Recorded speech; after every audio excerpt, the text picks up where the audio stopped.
Assalomu alaykum. Bizni kuzatib turganlar, mana bugun biz Qo'qondan qaytayotganda mana Paternanga to'xtashga majbur bo'ldik. Kim bo'lsa ham, baribir qayerlik bo'lsa ham vodiydan o'tayotganlar bu Paternani albatta olib ketar ekan, chunki juda ham buning ta'm mazasi boshqacha va bilasiz, O'zbekiston xalqi nonni juda yaxshi ko'radi va buni baribir juda qadrlaydi va buni e'zoz deb biladi.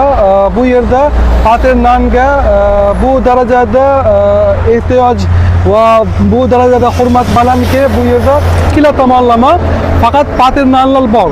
Hozir biz ham olmoqchimiz, albatta bu yerda ko'ramiz. Qaysi bir yaxshi bo'lsa, o'shandan tanlab olamiz, xudo xolasa. Paternandan eng zo'rdan ko'rsating, qaysi bir?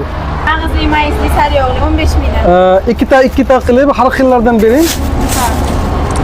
Eng ko'p qaysi nonni odamlar bu yerdan olib ketadi? Asosan bundan ko'proq olib ketadi.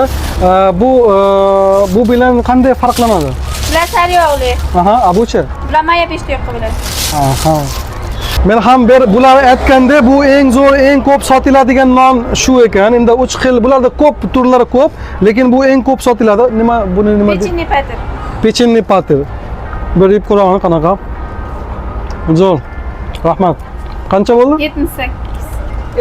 Endi Hindistonda ham non yeyiladi, lekin bu darajada ko'p non yeyilmaydi. Bu yerda non bo'lmasa bo'lmaydi. Rahmat katta.